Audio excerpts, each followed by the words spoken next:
जय गुरुदेव, जय गुरुदेव, जय गुरुदेव, जय गुरुदेव नाम किसका, जय गुरुदेव नाम किसका, जय गुरुदेव नाम किसका।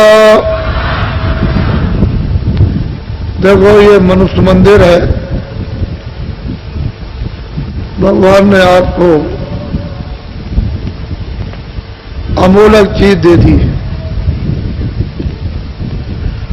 और सब कुछ आपके सुपुर्द कर दिया।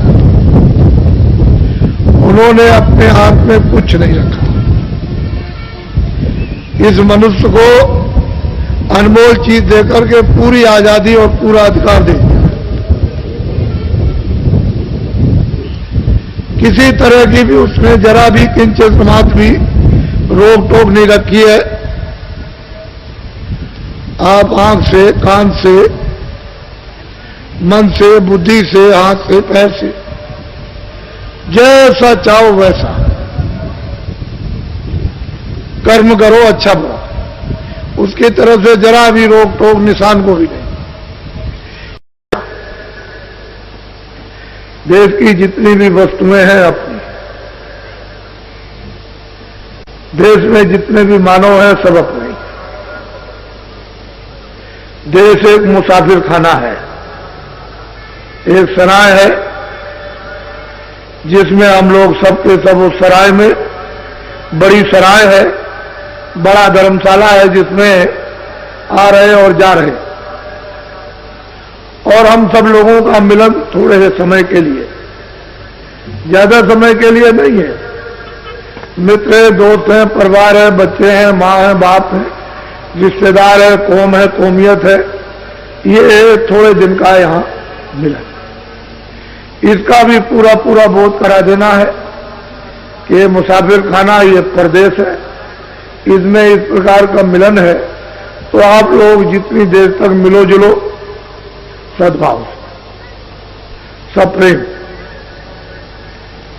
एक दूसरे के इस मुसाफिर खाने में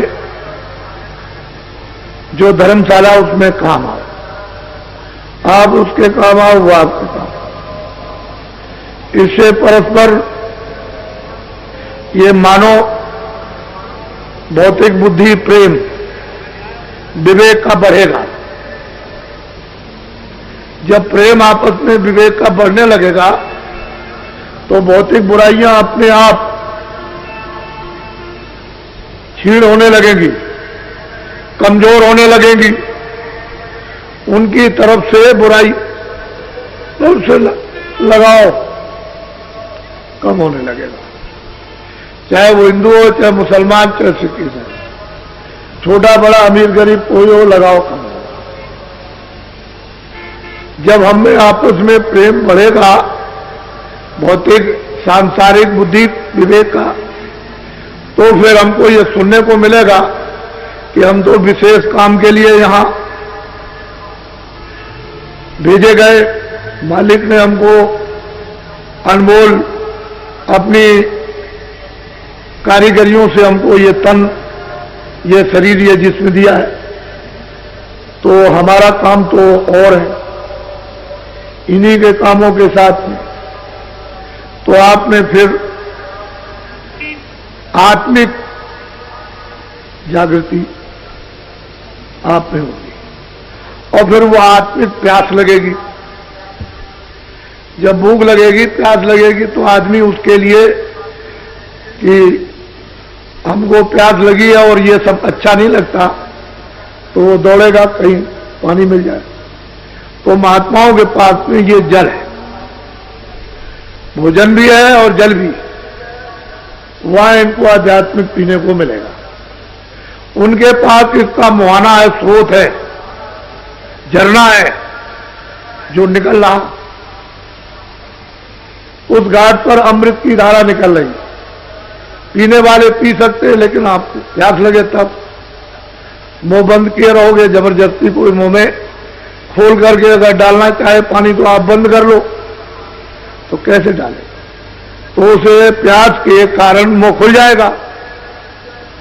तो महापुरुष फिर शीतल, जैसे पपिया होता है, उसको जब प्यास लगती है तो इस पानी से उसकी प्यास नहीं जाएगी, वो घड़ों का घड़ों पी ले, लेकिन वो लेट जाता है पूर्णमासी के दिन और मुंह खोल लेता है कि मालिक मुझे बहुत प्यास लगी है, इस पानी से मेरी प्यास नहीं जाएगी। तो मालिक उसके प्रण को, उसकी तरफ को, उसकी प्यास को तो स्वाद की एक बूंद गिरा देता है, उसके मुंह में गिर जाती है, उससे वो जीवित रहता है। इसी तरह से महापुरुषों के पास जल है, भोजन है, वो आध्यात्मिक। लेकिन आप जब बाहर से अपना संबंध है, बाहर से अपने विचार और काम भौतिक विवेक प्रेम का नहीं बनाओगे, तब तक ये सब आपके लिए शत्रु हैं, ये चोट मारते हैं। जैसे हथौड़ी की चोट मारी जाती है, ऐसे ही शब्दों की चोट तीखी तीखी तीखी मारते हैं। तो उससे मतलब यह है कि शरीर जो है व्याकुल हो जाता है, बेध जाता है और किसी के शब्द बर्दाश्त नहीं होते। लेकिन जब प्रेम हो जाएगा तो सब वही कड़वे शब्द जो मारेंगे जैसे फूल लग रहे हैं, आपके दिल दिमाग पर उसका कोई असर नहीं किसी तरह का।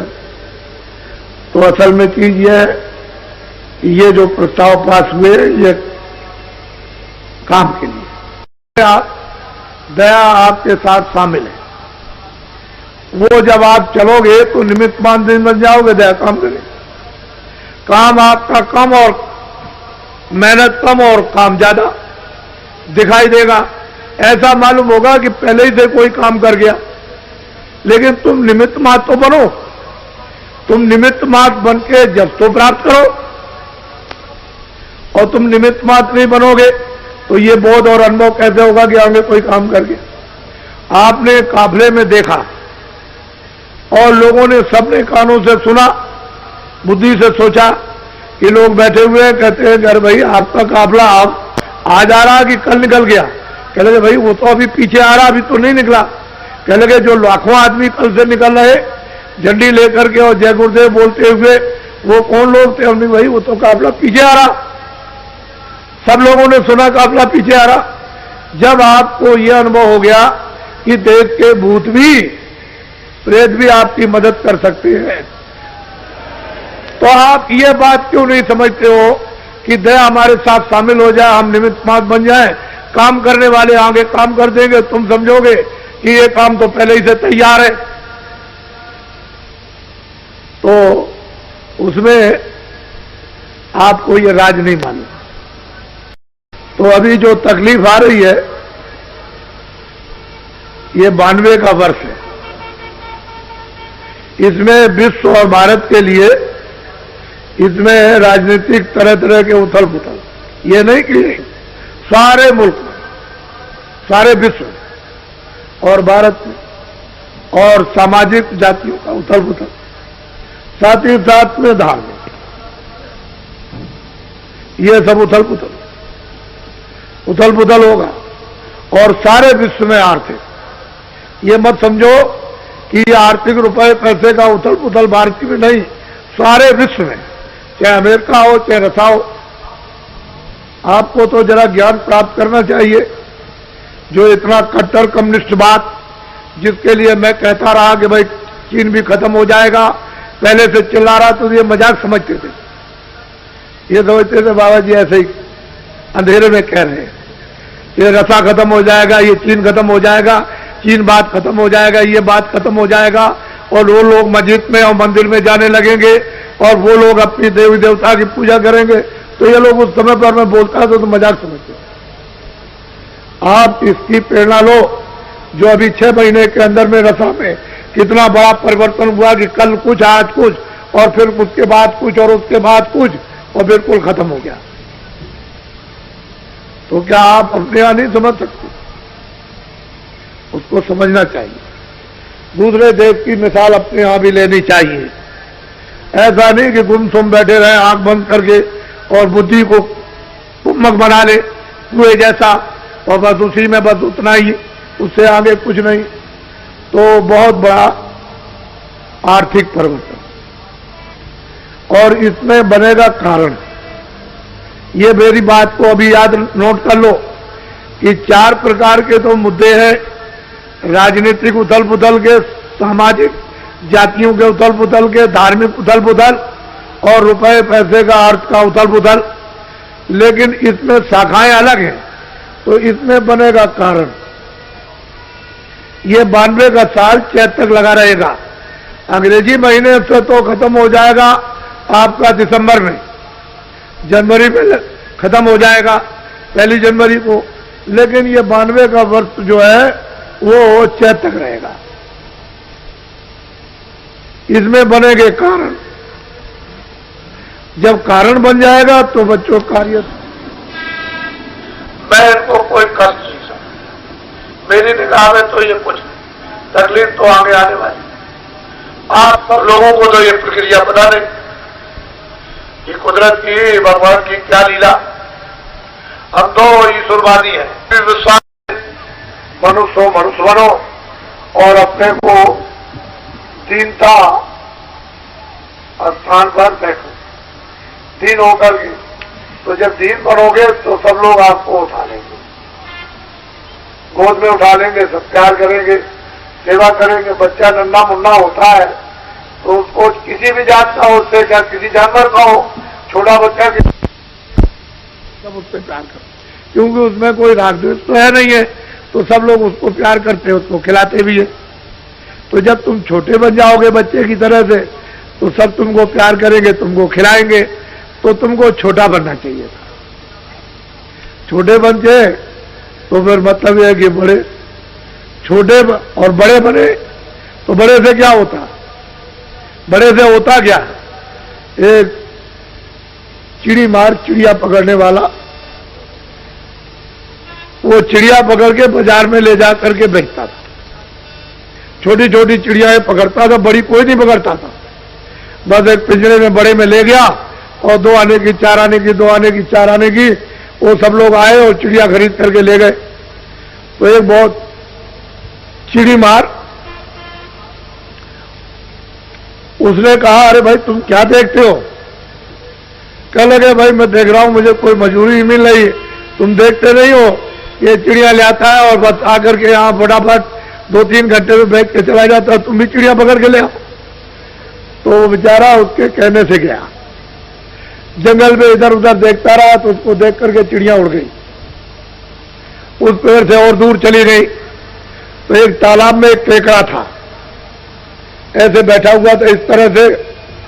तो उसने सोचा कि ये बहुत बड़ा भी है और मतलब यह है कि इसका दाम बहुत लगेगा। वो जितना चिड़िया सब बेची जाती है, जिनका दाम उतने ज्यादा इसी का दाम लग जाएगा। तो किसी तरह से उस केकड़ को पकड़ लिया, उसको पकड़ लिया और बाजार में ले गया, उसको बैठा दिया। अब वो केकड़ा ऐसे करके बाजार में बैठा हुआ और छोटी छोटी चिड़िया सब लोगों ने 2 आने 4 आने की खरीद के चले गए और बेचने वाले भी चले गए। वो शाम तक अंधेरे तक ऐसा बैठा रहा। तो कह लगे, भाई तुम कौन हो? कह लगे, अरे भाई मैं तो आया था कि ये बड़ा है, एक ही पैसा दे देगा, तो मैं तो ले आया पकड़ के, इसका तो एक भी नया पैसा नहीं लगा। इसके बड़े बनने से क्या हुआ? छोटी छोटी चिड़िया यानी बिक गई और ये इतना बड़ा है और ऐसा मूर्ख और बेवकूफ, इसका कोई भी दाम नहीं लगा। तो जब बड़े बन जाओगे तो आपका कोई मूल्य नहीं है। छोटे बन, परमार्थ में, मानवता में, मनुष्यता में तो छोटा बनना ही चाहिए। और छोटे बनते हैं तो क्षमा करना, अंग्रेजों के राज में जब लोग सेठ साहूकार मंडियों से जब अनाज खरीदते थे, जैसे चना है, तो मुझे एक मुनि मिले, कि आप कहाँ रहते हैं? कह रहे, मैं तो बनारस रहता हूं, मैं यहां अनाज खरीद रहा। क्या खरीद रहे? कहले मैं चना खरीदता हूं, मद्रास में भेज रहा हूं। तो मैंने उनको 2-3 दिन ये मेहनत करते देखा, कभी 1000 बोरा, कभी 2000 बोरा, कभी 4000 बोरा रोज मतलब है खरीदे, और रोज मतलब ये कि वो ट्रेन से भेजे। तो मैंने एक दिन उनसे पूछा, मैंने कि मुनीम जी ये बताओ कि इसमें मुनाफा कितना होता होगा? कहने लगे साफ खर्चा काट के, अपना खर्चा, यहाँ का खर्चा, पल्लेदारी का खर्चा, और इसका खर्चा, और उसका खर्चा, और ले जाने का खर्चा, और वहां का उठाने का खर्चा, वो जितना भी खर्चा है सब काट कूट करके एक बोरे पर 4 आने बचते, 4 आने बचते। बस सब खर्चा काटने के बाद एक बोरे पर 1 कुंटल पर 4 आने बचते, और 4 आने बचने पर भी वो करोड़पति है।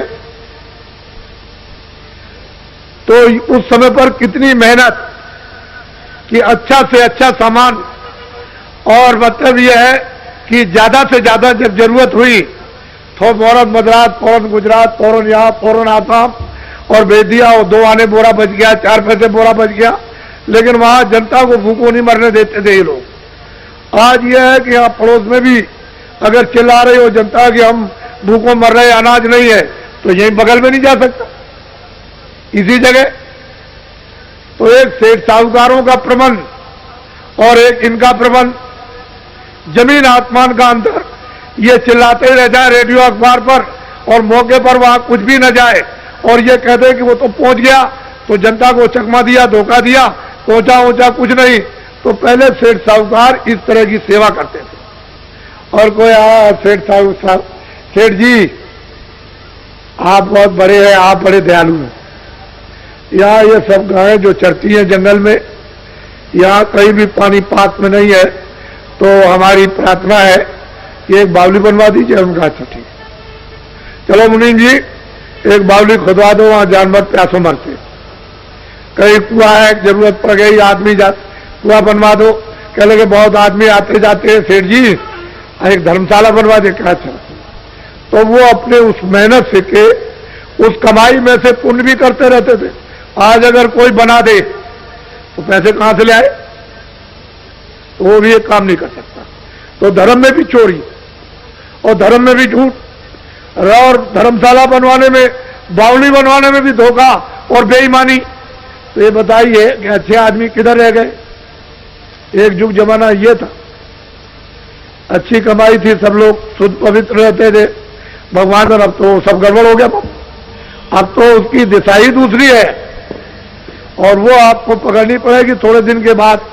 वो तो आप सब आपके सामने आ जाएगा, उसमें मतलब वो तो आपको पकड़ना ही है, बगैर पकड़े हुए काम होने वाला है ही नहीं।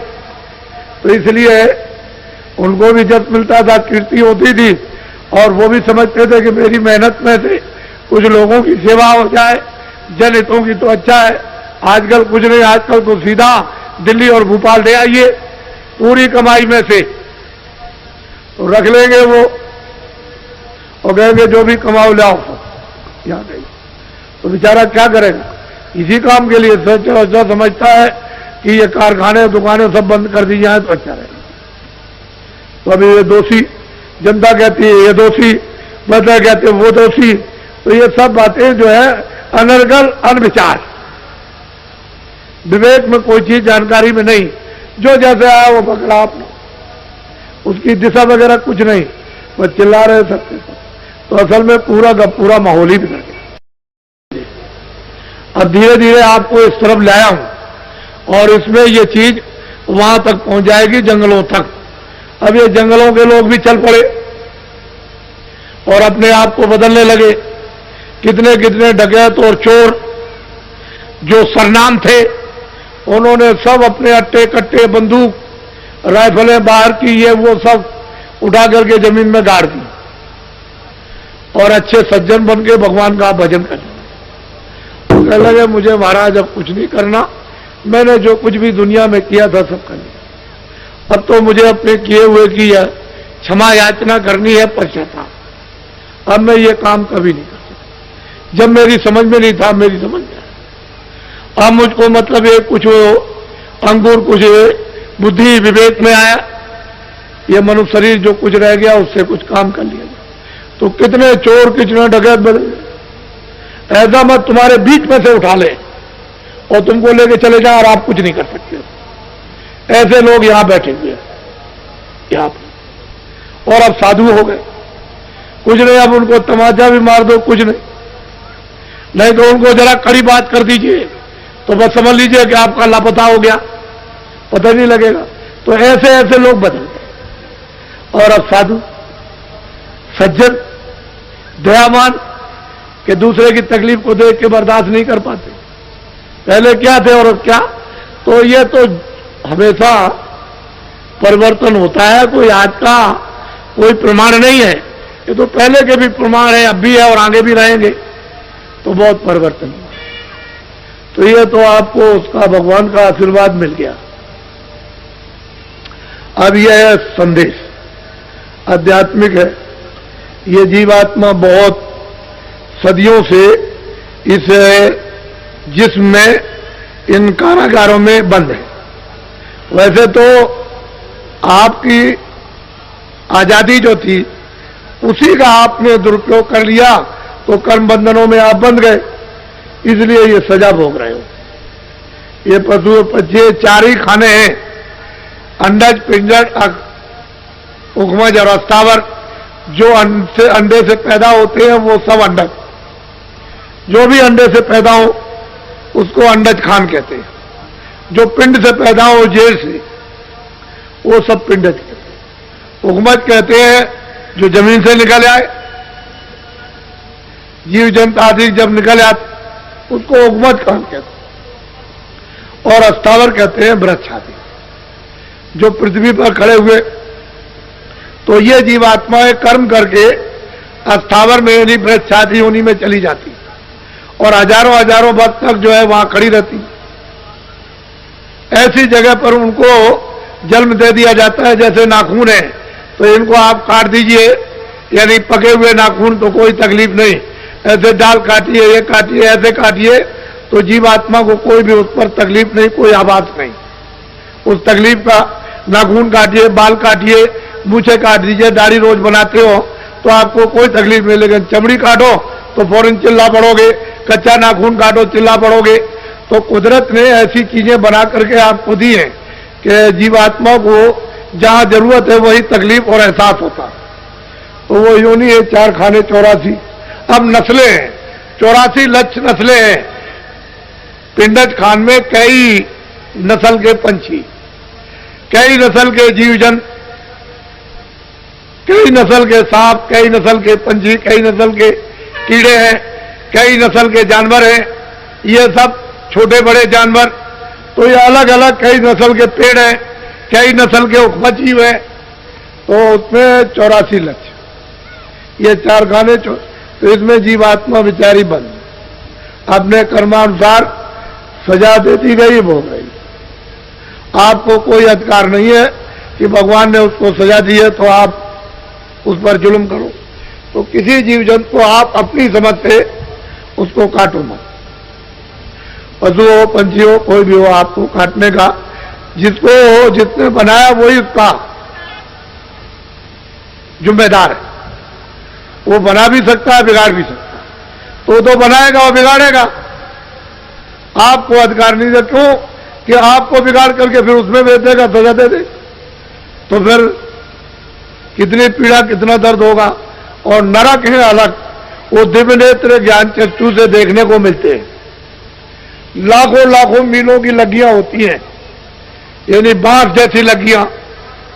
तो उन पर बड़े बड़े नुकीले ऐसे कोच करके और ऐसे जलाते रहते और वो तड़पते रहते हैं उसको करोड़ों करोड़ों वर्षों तक। 1 2 नहीं, कितने जलाने वाले लगे हुए, वो जलाते रहते हैं, चिल्लाते हैं, वहां कोई नहीं जाता, कोई है ही नहीं। कौन सुनेगा उनकी तकलीफ को।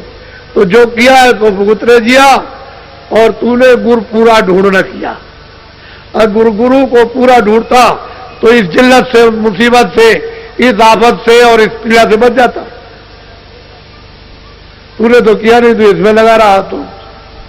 और एक नरक नहीं, अनेक नरक। जलाने वाले अलग, दूसरे नाम के सड़ाने वाले अलग, तीसरे नाम के काटने वाले अलग, ये अलग अलग हैं,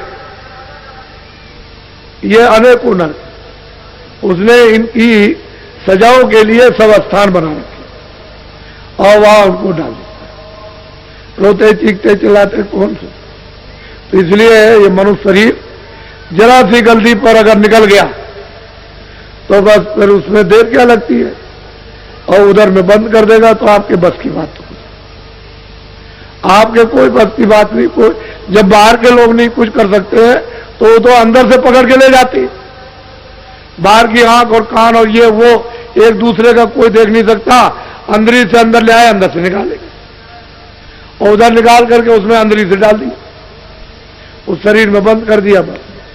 तो ये अवगत यानी अधोगत, ये जीव को बेचारे को मानव शरीर पा करके फिर मिल गई, और मनुष्य शरीर जो आपको मिला वो अमोलक। तो मनुष्य रूपी ये दोनों आंखों के मध्य भाग में जीवात्मा ऊंचे शिखर पर बैठी है। तो आशा तहाँ बासा, जल की आशा वाले जल में बासा। भाई आशा के मुताबिक तो बासा होगा, तो जल पृथ्वी की आशा वाले पृथ्वी में बासा। जो जहां आशा बांधेगा इस जड़ में वही तो उसको जन्म होगा। आपने देखा होगा पत्थर की चट्टान है और उसके अंदर एक कीड़ा, एक लंबा सा 1 फुट का 6 इंची का सामने दिखाई देता है बिल्कुल, और वो जिंदा है। अपने मतलब है कि पैरों को भी चलाता दिखाई देता है, और मतलब है बैठा हुआ है, अपना मुंह भी उठाता है। लेकिन आपने कभी ये सोचा है कि इसको हवा पानी खाना कहां से मिलता है? उसकी आशा इतनी तीव्र जड़ में कि देखिए उसको जड़ में जन्म दे दिया, और उस पत्थर के अंदर उसकी परवरिश हो रही है। तो कहते हैं अजगर करे न चाकरी, पंछी करे न काम, दास मलूका कह गए सबके दाता राम। तो आप अपने में विश्वास क्यों नहीं करते हो कि जो उसने प्रारब्ध हमारे लिए बना वो तो हमको सब मिलेगा, अब कुछ कर्म कर लो, कुछ भगवान का भजन कर लो। तुम इसके लिए रात और दिन लगे पड़े हुए हो, न तुम समझते हो अच्छा न बुरा, इसमें लगे हो। तो ये कुकर्म जो हो रहा तो फिर मनुष्य शरीर मिलेगा। तो ये जहां आता था आप समझते नहीं हो, आपको मालूम ही नहीं। लेकिन ये जीवात्मा जो दोनों आंखों के बीच बैठी हुई है और अंधकार में अगर तो यहां जगा लो, इसकी आंख खोल लो, कान खोल लो, तो इसमें चेतनता ना आ जाए वापिस, और ये चेतन जब जगे तो उस चेतन को प्राप्त कर ले जो भंडार है, ये यहां से निकल जाए। फिर जन्म मरण में क्यों आएगी, क्यों सजा भोगेगी? वो तो ज्ञान रूपी अग्नि में ये सब, वो तो जल है, उसमें सब सफल हो जाएगी। और सच्चे अनुभवी महात्मा मिल जाए तो फिर ये हमारा जो जीवन बचा हुआ था, असली चीज ये है कि ऊपर जा रहे पाप को, ये सब कुछ नहीं। तो मैंने बताया था कि मन है, बुद्धि है, चित्त है, काम है, क्रोध है, लोभ है, 10 इंद्रियां हैं, इनकी अलग अलग डोर है। आंख की अलग डोर, कान की अलग है, नाक की अलग है, सबकी अलग अलग इंद्रिय आ जाते हैं। आप अलग बड़े बड़े जगह में सब करने वाले और लोग आ रहे इसको महापुरुषों से माया भी डरती है, काल भी डरते हैं, और मतलब देवी देवता भी, और महापुरुष न मिले तो आपको ये चेक करना चाहिए। तो आपको जब किसी को मालूम ही नहीं है कि डोरी किसके हाथ में है, तो बता है इसको उसमें पहुंचना है। इंद्रियों का इंद्रियों में, काम का काम में, क्रोध का क्रोध, तभी काम बन सकेगा। नहीं जीव का कौन काम करने वाला धोखा। तो ये सब अंदर में जब दिव्य नेत्र ज्ञान चक्षु जब खुलता है और कान खुल जाते हैं और अंधेरा चला जाता है, प्रकाश इस सूरज से, चंद्रमा से, तारों से बहुत ज्यादा सामने जब प्रकट होता है, वो सब एक ही घटना में इतना चिल्लाया जाता कि वो दर्द फैल, पृथ्वी पर फल नहीं रहेगा, अनाज नहीं रहेगा, तौर तौर पे बच्चे को मारोगे, बच्ची को मारोगे, प्राणों की रक्षा के लिए उसको मार दोगे, वो चली जाएगी कहीं बाहर, तब तक बच्चा घर में है, अनाज है नहीं, तो बच्चे को मार के खा गए, पता ही नहीं। जब कुछ नहीं मिला तो औरत को मार दिया, औरत ने रात को आदमी को काट दिया, समझ गए, प्राणों की रक्षा के लिए, क्योंकि घास है नहीं,